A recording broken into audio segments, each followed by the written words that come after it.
नमस्कार, मैं मोहम्मद आसिफ और आप देख रहे हैं एसपीएन 9 न्यूज। राष्ट्रपति चुनाव को लेकर बहुत ही कम दिन बच गए हैं। उससे पहले ही नेताओं के बीच में जबरदस्त जंग छिड़ गई है।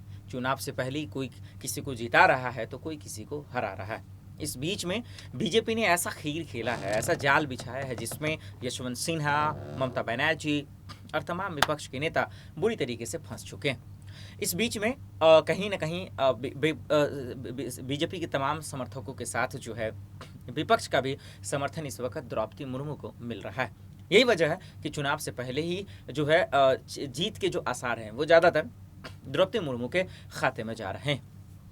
ममता बनर्जी हों या फिर विपक्ष के तमाम वो नेता हों जो यशवंत सिन्हा का साथ नहीं दे रहे हैं, उन्हें पता है कि द्रौपदी मुर्मू ही जीतेंगे। उसकी वजह दो तीन मानी जा रही है। पहला ये कि एक वो आदिवासी महिला है, दूसरा ये कि वो महिला ही है, तीसरा ये कि बीजेपी के पास बहुत सारा जो है बहुमत है। खैर, देखना होगा कि यशवंत सिन्हा अलग तरीके से वो कह रहे हैं कि जीत उन्हीं की होगी। ममता बनर्जी ने जो हालांकि बयान दिया है उसके बाद से कहीं ना कहीं यशवंत सिन्हा का जो मनोबल है वो भले ही वो टूट गया था, क्योंकि उन्होंने साफ शब्दों में कहा था कि बीजेपी के पास समर्थन है और यशवंत सिन्हा के जीतने के चांसेस जो हैं वो कम है। सवाल ये है कि क्या विधानसभा चुनाव में जिस तरीके से, हालांकि विधानसभा चुनाव राष्ट्रपति का चुनाव दोनों में आसमान ज़मीन का फ़र्क है, क्योंकि इसमें जनता वोट करती नहीं है, तो दोनों में आसमान ज़मीन का फ़र्क है। विधानसभा चुनाव में जनता वोट करती है, लेकिन एक बात है, क्योंकि ममता बनर्जी ने बहुत जो है विपक्ष को एकजुट करने की कोशिश की, जो उम्मीदवार को तलाश करने की कोशिश की, लास्ट में यशवंत सिन्हा पर ही गेम खेला उन्होंने।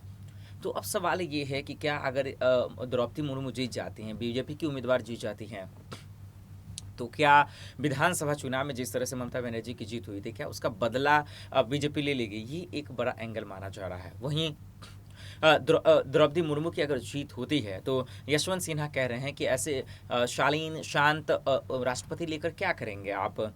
हम अगर जीते हैं तो हम सीए एनआरसी जैसे कानून को लागू ही नहीं होने देंगे। तो देखिए, बहुत सारे बयान हैं, हालांकि अब देखना होगा कि वाकई में जीत किसकी होती है, हार किसकी होती है। लेकिन ममता बनर्जी पे भी लोगों की निगाहें बनी रहेंगी, क्योंकि ममता बनर्जी, यशवंत सिन्हा बाद में ममता बनर्जी को लेकर बहुत सारा सवाल उठेगा, क्योंकि कैंडिडेट के सिलेक्शन को लेकर ममता बनर्जी ने बहुत जद्दोजहद किया था।